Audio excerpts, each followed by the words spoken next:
Yeah, you're looking back at the education system and thinking, who cares about 5 C's at GCSE now, baby?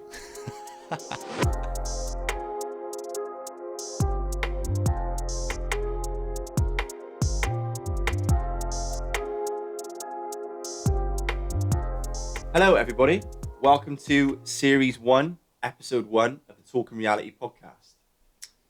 Now, this is the pilot episode, and we're going to be talking the reality of starting a podcast, because that's what we're doing. I'm Nathan. And I'm Mike. And today we're going to be introducing ourselves, the podcast, and the purpose of what we're trying to achieve. So, I guess what we'll start with is how it began? How it began, yeah. So, what were we, 2 years ago? Probably 2019, I would say, yeah. Yeah, we're 2019. Me and Mike are sat in our university library about 8 o'clock on it must have been a Wednesday or Thursday night. Yeah. I think we were the only guys in the building, weren't we? We were pretending to do some uni work. And we were talking about our stories. We got into talking about our life stories.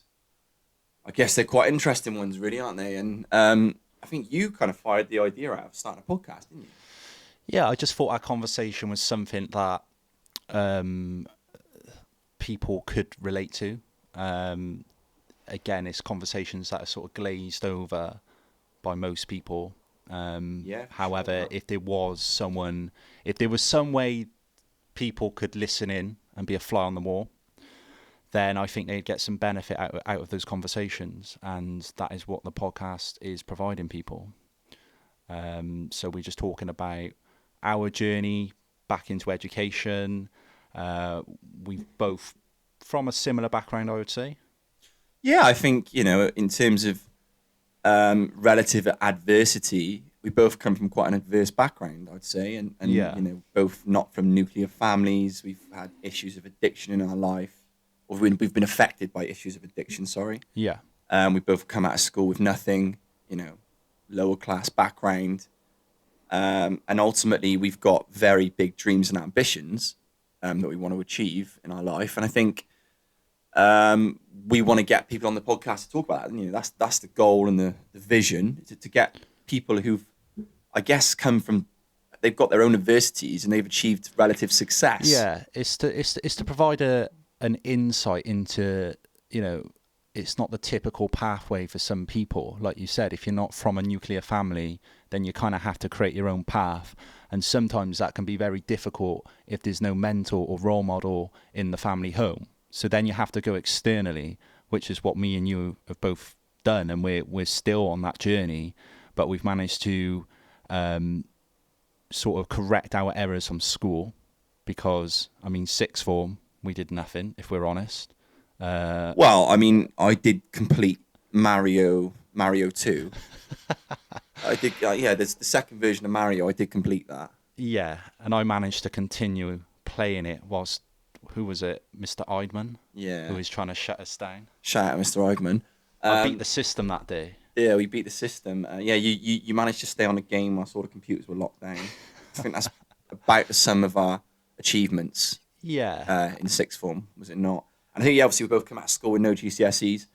And ultimately, we both ended up in jobs. I was working in retail. I think what were you working in? Call centres, mainly. Call centres, yeah. We bounced from job to job. It was kind of, from my perspective, in terms of how I viewed my life, it was a dead-end job, because ultimately I didn't want to go into any form of management in those jobs, because it just wasn't for me, didn't work for me.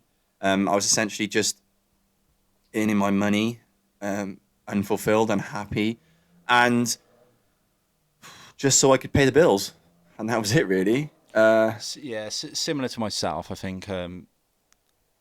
Me and you both have been in and out of education over the last probably 10 years. So I did go into those call centre jobs, and I realised that this wasn't for me. I always knew that I should be doing something bigger than this. Yeah. And I do recall looking at, obviously we were selling car insurance, and you'd get the details of the customer and you see their occupations. And I remember reading through, different customers' occupations, thinking, should I try that? Should I try this? And one of the difficulties is obviously finding. So you were living your life through other people's occupations. In a way, yeah, because I was delving into what they do because I had their personal details without actually walking their roads. Do you see what I Yeah, mean? man. But it did. That's interesting. Like, it's kind of like social media in a way, isn't it? You're sitting there and you're seeing things that it's not actually your life, but you almost like you see things and that's kind of what you want. You might see a doctor or an architect or something and think, wow, that's a cool Well, yeah, occupation. that's what I was doing. Yeah. I was looking at medical fields because I always had an interest in science. Science was probably one of the few GCSEs that I achieved. I mean, I didn't get a high grade. I got like a C or something, but it wasn't. But I knew that I could do it if I'd have put the work in.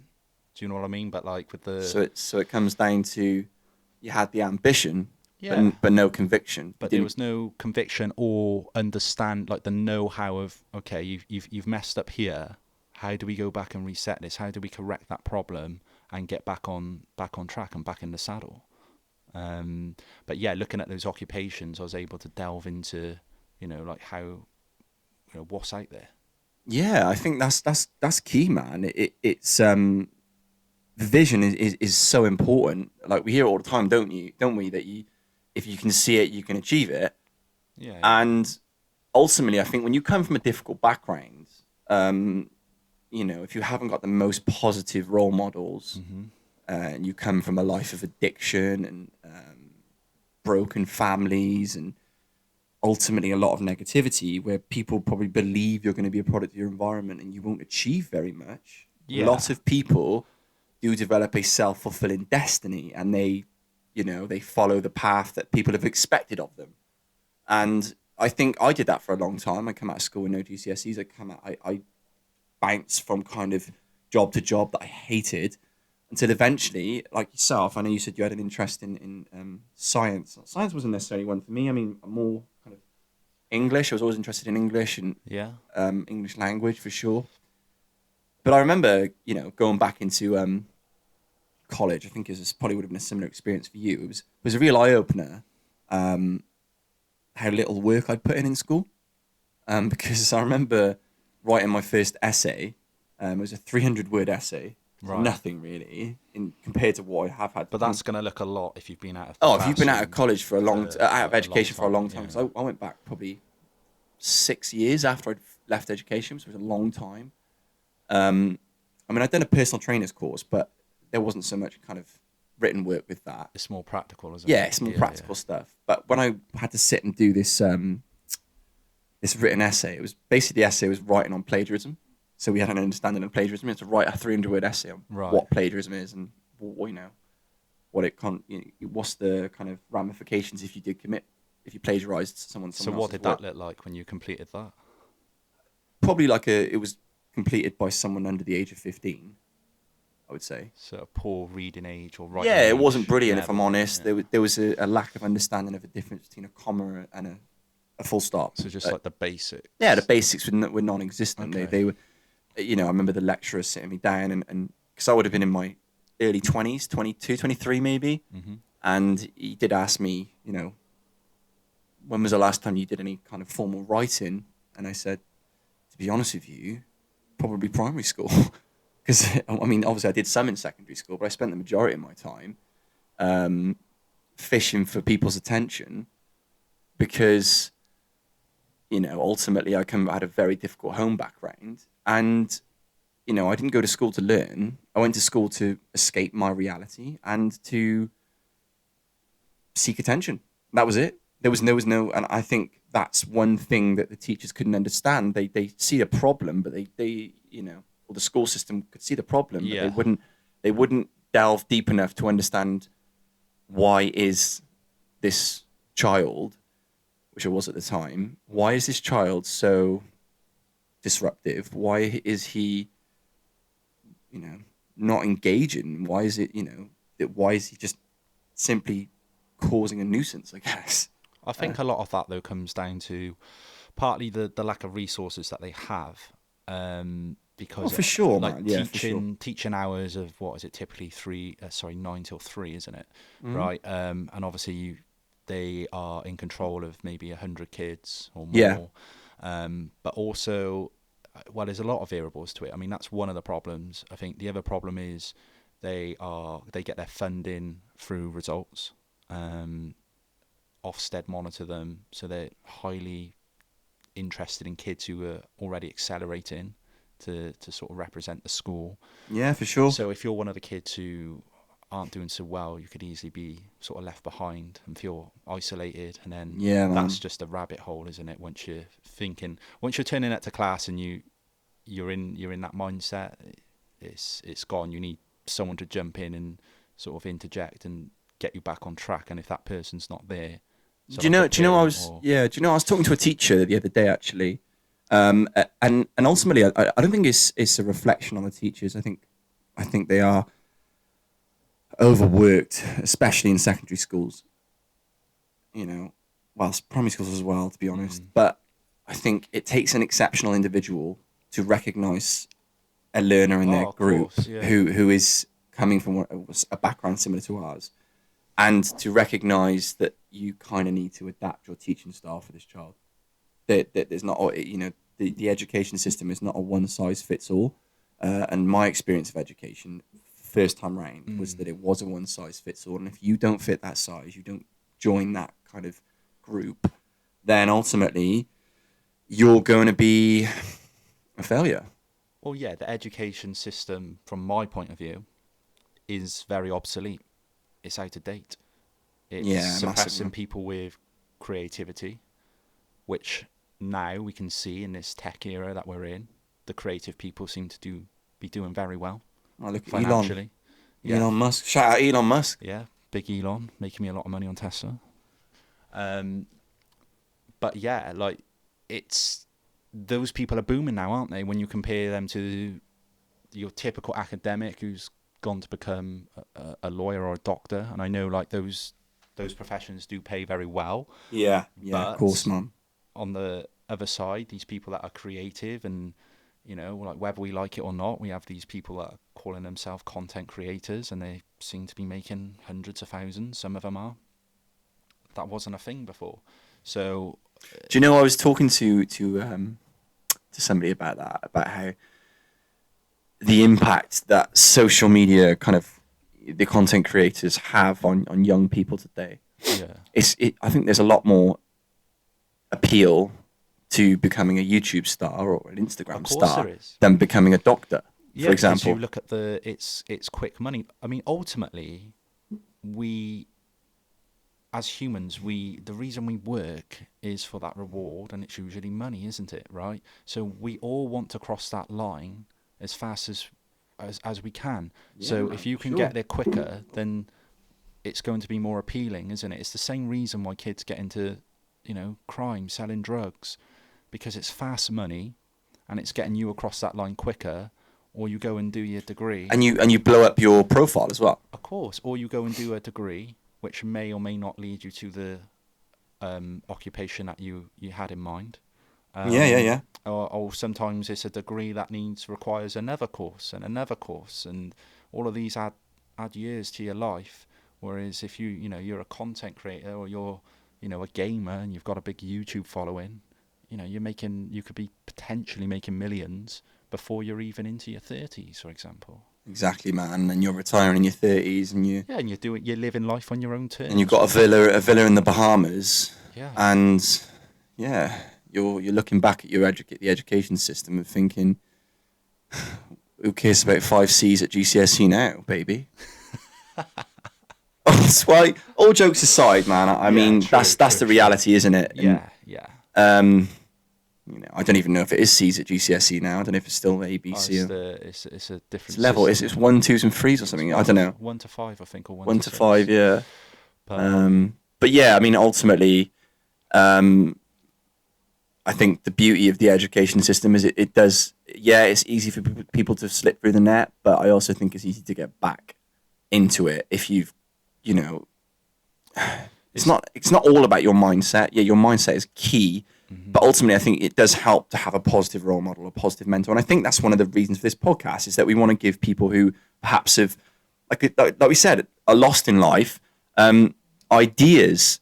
We're going to get different people on who talk, so we're talking to people about different topics, such as race, culture, success, education, addiction. I mean, all sorts of things we plan on talking about in it. And I think, it's really key that, people who are stuck in life have the opportunity to listen to people who've come through adversity and ultimately are on a much more positive journey than, say, for example, when we were stuck in those dead-end jobs, which just ultimately fill you with, for me, it was just made me miserable, man. Made me miserable. And same for me. I can actually recall going on my break, and I think this is where I really started sort of priming my mind on change and shifting my mindset, was when I'd be working in the contact centre. It was the centre of Bristol. I used to have my break, and I used to just put in my AirPods or earphones at the time. And AirPods? It was a while ago. Yeah, okay. Carry on. So, there was no AirPods. Come on, man. We've gone on. If you're gonna tell the story, at least be honest. You're blowing it up a bit here now. Listen, for the cameras. I would go on my lunch break and I would listen to people like Eric Thomas, right? And what were you listening to Eric Thomas on? Well, he's a motivational speaker, so he would tell his story, like we're doing today. Yeah. And if you don't know who he is, he's a guy who was basically homeless. Took him 12 years to do a 4-year degree.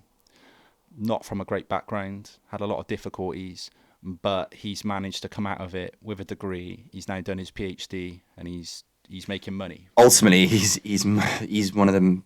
I mean, he's helped me through some dark times, man. He's an incredible guy. Yeah. Incredible guy. Very motivational. And I guess he's one of the inspirations for this podcast, really, because massively, yeah. Yeah, I mean, he's American, isn't he? And he kind of, I just think he's a game changer. But that's the thing. He's just a game changer, man. On paper, I mean, we're completely different people. I mean, he's American, I'm British, he's black, I'm white. His story, he's had adversity in different forms. Like, I wasn't homeless, do you know what I mean? Yeah, of course not, man. I was from a difficult background. Yeah, for sure. But there was a common ground there, that there was this adversity, and I wanted to climb out of it, and he had climbed out of it, and he, that motivated me. So when he's telling his story, it's speaking to my soul rather than just going over my head, because I'm experiencing the same sort of feelings, different adversity, but it's the same feelings ultimately. So when you've been sat on that phone for 2 or 3 hours trying to upsell some car insurance, you're listening to Eric Thomas, and he's telling his story about how he went from a homeless guy to a multi-millionaire, and he's impacted and changed millions of lives. That gave you the belief that you can achieve whatever you want to achieve. It confirmed in my head that I need to get out of this job, because, we're all human. If we're existing here, we all won that race as a sperm cell. Yeah. So you're going to tell me you've beaten billions of other people to become a human? What? You've beaten billions of other sperms. Yeah. To become what we are today, and now you're just going to become, that guy in the call center and stay there 30, 40, 50 years. You've already won the biggest race that you can, and you're just going to be that guy? No, like, you need to expand your perspective. The problem is, though, it's like, I know as we move forward in this podcast, we're going to talk about, ultimately there's a lot of crutches people use to stop growth. I think there's so many of them. Alcohol's, for me, is the biggest one. It's infectious, man. Yeah, and that keeps people in jobs. It keeps people in jobs where they're miserable. It does. Drugs, sex, gambling. There's all sorts of crutches people use to prevent growth. Suppresses ambition, doesn't it? Yeah, it does, man. And ultimately, I went into an Alcoholics Anonymous meeting last night, and first one I've ever been to. I'm not an alcoholic, but I wanted to go there to try and get some kind of insight and some motivation, really, because I'm starting a mental health support group. And I've got to say that there was people there, and they were talking about how, there was a guy, and he was talking about how he'd been an alcoholic for 20 years, and when he stopped drinking, it felt like his life, he'd just lost 20 years of his life, because there was very little growth in that time for him, how he felt. And it's almost like he was like a guy in his early 20s, right, who'd been drinking, and then he kind of stopped drinking in his early 40s, and he felt like the 2 decades of his life had gone. That's a long time. Yeah, man. And ultimately, I think that's how people get stuck in these jobs. That's one of the variables. Well, I think you're right there. Again, I did a stint in a supermarket, which funded me to get to my resits for maths to get me into university. Hmm. My time there, I saw that firsthand. There were people there, some older, some younger than me, but ultimately they, by talking to them and listening to their stories, they didn't seem to have much motive to leave this place because it was secure, it was comfort, and they become accustomed to having that salary. And Ultimately, I think, you know, there's a very limited number of people that would sit there and say it's my dream to be a shelf stacker my whole life. yeah, Ultimately, and I don't think anyone ever said that as a child, that no, I don't think they that was did. their dream. Okay, I believe, and just from my perspective, there's no right or wrong answer. But Yeah, of from course, my man. perspective, I believe people fall into those jobs. Sometimes it's, oh, I'm only going to be here a couple of months. Yeah, those months pass, becomes a couple of years becomes a couple of decades, and by then you're fully ingrained, aren't you? Part of furniture, man. And that's not just at supermarkets. That's at any job. Yeah, it could Any be job. anything. It could And be. if you enjoy that job, then that's absolutely fine. But what I see from my observations of people that are unhappy and they're trapped in jobs that um, they they don't want to be in. Not everyone, but I see a lot of people that are, and they've said that Oh to me. yeah, massively. And I think that's what we want to do. We just want to talk the reality of escaping that misery, escaping that adversity, escaping that kind of path where you just feel like there's no growth and you almost feel like you're not really living. You're not really alive, man. You just, You're kind of existing. yeah, of course you are. That's what You're it is. fueling someone else's dream most of the time because Yeah, you're because ultimately someone sat at the top of the mountain, looking down at you, and you know they're up there enjoying well, the fruits of your labor. yeah, they're reaping the rewards of mass labor. That's how business works. We all know that. But I think it's an important topic to discuss because, yes, there's a danger of offending some people, but it's not about saying to people you're doing the wrong thing, you're doing the right thing. It's just giving our perspective, and perhaps you could relate to that and think, well, maybe there's a different way of doing things. Yeah, because I think a lot of people to get, there's I said about earlier about how we've got ambitions, but I was ambitious for a long time and I lacked any conviction. I didn't believe I could go to university. I didn't believe because I'd failed so badly. Hmm. I didn't, and like I said, I didn't know the difference between a comma and a full stop. Yeah. Still struggle now, to be honest. But um, ultimately, I just didn't believe I was smart. I didn't believe I thought, you know what, I'll stay in this job, even though I hate it. I might get promoted one day. I might, do you know what I mean? I worked in a call center as well. I worked in retail. I worked in a warehouse. I kind of bounced from job to job. I was constantly hoping that they would fill this void inside that I had, and ultimately I wasn't actually doing anything apart from just changing the building I was in. I mean, Yeah. ultimately the work was never really that challenging for me, and I would ultimately get very bored very quickly, Yeah. and I would be, for all intents and purposes, I was miserable on a personal level. That was something that made me miserable. I did not like those jobs, and I knew that I wanted more from life, but I was stuck in terms of how do I do that? How am I going to achieve anything? Do you know what I mean? That was the same for me. I think when we were younger, we didn't put too much thought into this. One, because of our background and a lack of a real mentor or someone who'd been successful, because that's important if you can see success as a child. But also, I think we were just passive. We thought we were going to be footballers or something like that. When really we didn't have the You're still ability. living that dream now, I'm man. still thinking about a call up, yeah, but you get what I'm saying. Like, It's not going to happen, of son. course it's not. But we had ambitions of things that you know weren't really catered for us, right? Because we weren't in those academies at a young age. We weren't being coached, etc., etc. And all of these things are required to then go. Plus the fact you weren't any good at football. I was a little bit better than you, though. I mean, I'm awful, so that's not really a No, it's shout. not. No, it's not. It's not. it's not a shouting point, but yeah, we weren't. But you get the idea. Like No, I'm with that you, was I'm the with only you. thing we really thought about because we were kids. Like like that's what you think about, don't you? Yeah, of course, you don't man. think 10 years down the line, what happens then? So you can Well, end like, up well, lost quite quickly. I can remember joking to my art teacher. I was making very inappropriate comments, Right. right? Just behaving like a bit of a muppet, to be honest. Well, And nothing's changed there. no, nothing's changed really. But now she kind of looked over and she's just like, well, "What are you up to, Nate? Like, what's going on here? Like, you're approaching your GCSE year." And I just responded to her. I said, "And what, miss?" I said, "If I don't pass anything, I'll go work at McDonald's." And like everyone in the class laughed. And that was my honest perspective. Really? Yeah, I honestly believed that. Do you know what? I can go and get a job.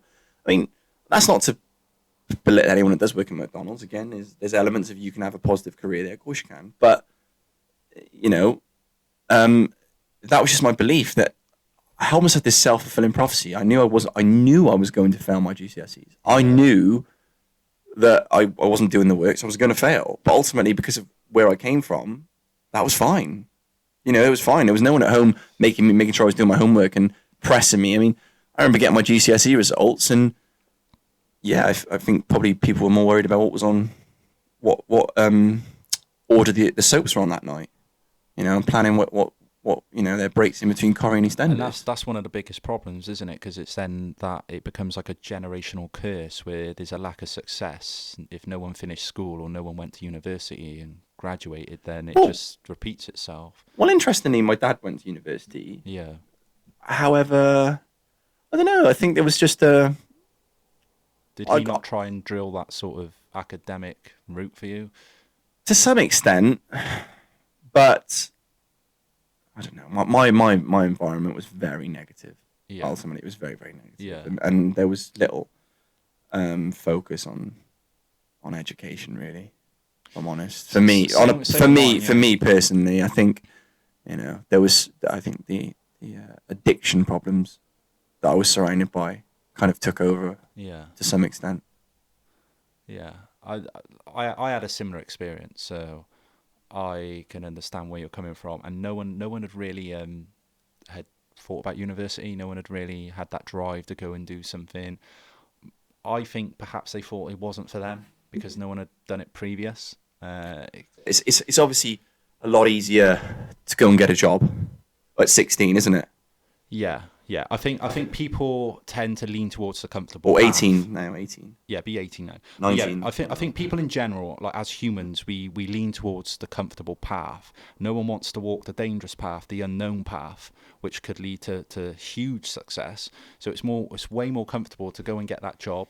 And have the comfort of the salaries coming in every month than to challenge yourself and go into the unknown world of academia, especially if you've been out of it for so long. That's way more scary and way more out of your comfort zone than having to meet your new colleagues at whatever job you're going into. I think, yeah, no, I'm with you totally, man. I think one of the sad things though about coming from a lower class background, growing up in a council house and just addiction and all those sort of things that come with it. I feel like that's quite common in a lower class background. Now, ultimately, I grew up with very poor habits. I had poor nutritional habits, poor habits towards any kinds of exercise. My attitude towards education was poor. Some of my social skills weren't brilliant. And I remember, coming into university, and even when I went back into education, and you start to meet people from different backgrounds, you really recognize where there's things lacking in yourself. Even down to the fact of, I guess, like, exercise has obviously become a really key thing for me. Yeah. And I know it has for you. And I think it's helped us in terms of developing goals and developing structure and being organized and, helps you when you're in a difficult place in life, I think, definitely. Yeah, and I think that was one thing you've got to be conscious of, because ultimately, if you are from a difficult background or a lower class background, then you know, that's why I think this podcast is needed, because ultimately there's going to be people who are from those backgrounds who they might not have the luck of kind of being stuck in that dead end job and seeing someone like Eric Thomas, or, or meeting, like I've had, I remember an ex-partner of mine, one of her parents was a massive inspiration for me. Yeah. Huge. Because he came from a very difficult background himself, and he's achieved a lot of success. And seeing others' success is so key, to seeing that blueprint of somebody achieving something through adversity is really powerful, man. So powerful. And I think that's what we want to do, isn't it? We just want to get people on here and talk about it. To really, it's to open up the conversation.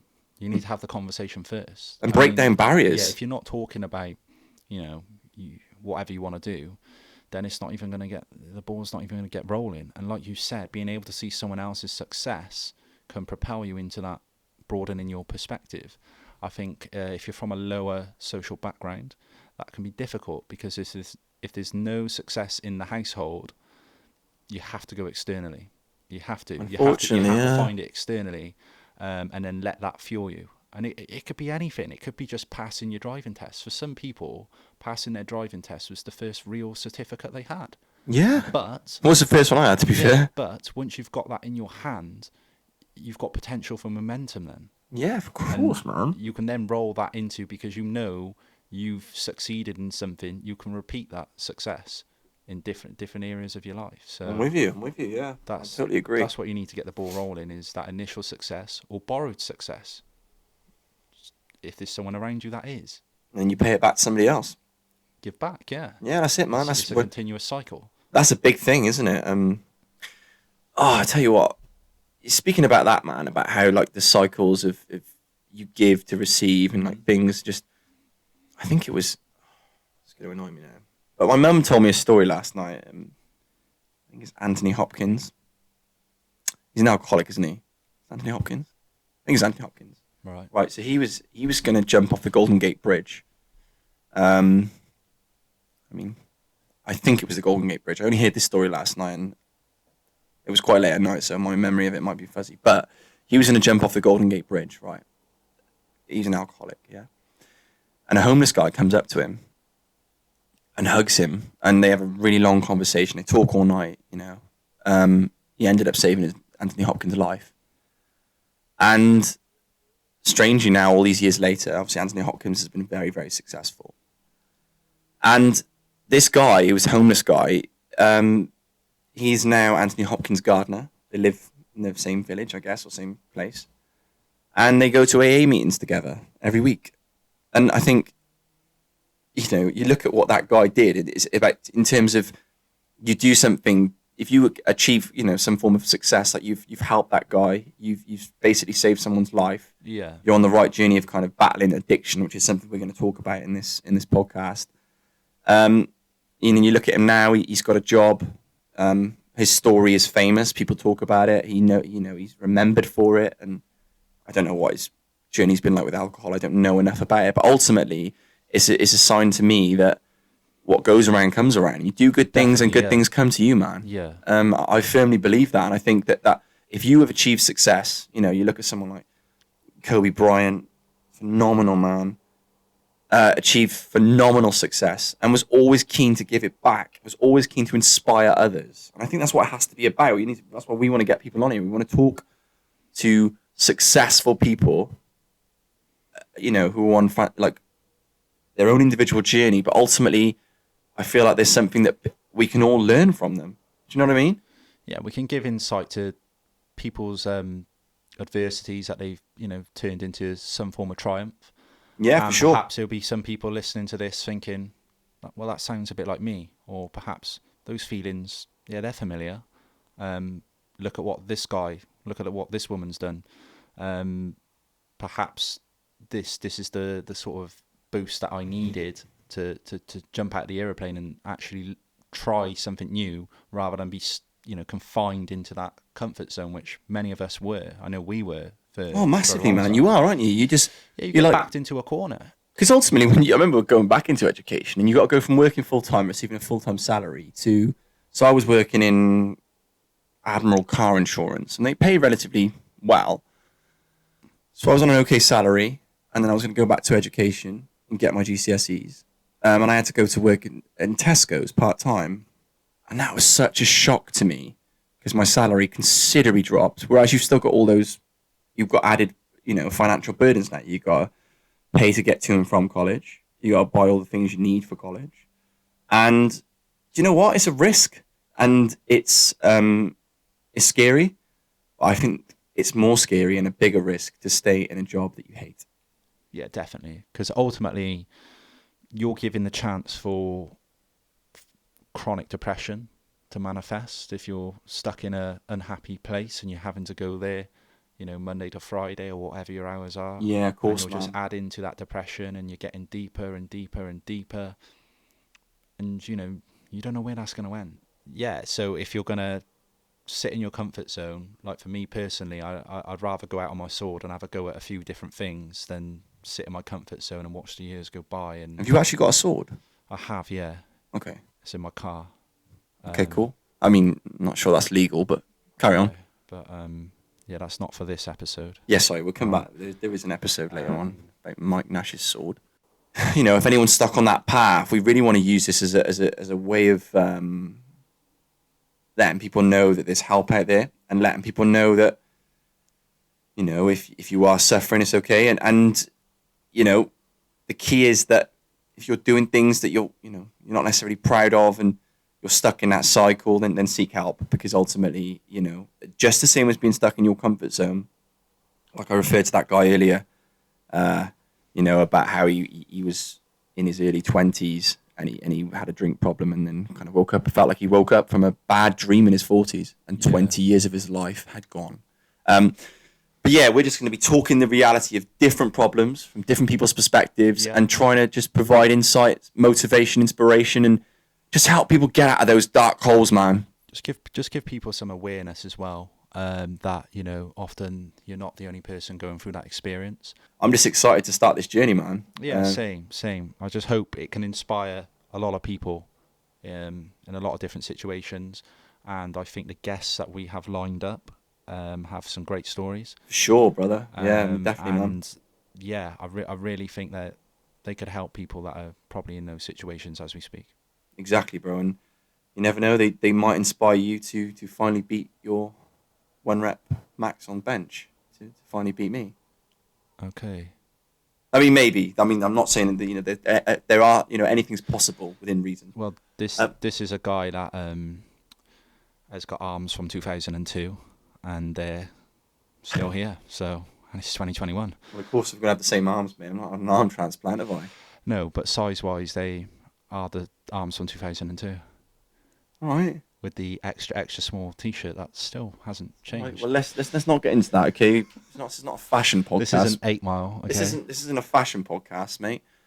And anyway, less of that, because this is a serious podcast with serious dreams, serious aspirations, yeah. And we just want to help people, man, and get people who are stuck on a difficult path on the right path. So if you have arms from 2002 and you would like bigger arms, do not come to Nathan Cook, because they are still the same size in diameter. So, guys, it's been a pleasure firing this podcast out to you, the first episode, the pilot episode. I hope everyone's kind of got a good grasp of what we're trying to achieve. And, yeah, I thank everybody for listening, for watching. And give us a like and subscribe. Give us a like and subscribe. Yeah. And YouTube channel's up now. It is. It is. And that's episode 1. So we look forward to seeing you next time. Thanks, guys. Thank you.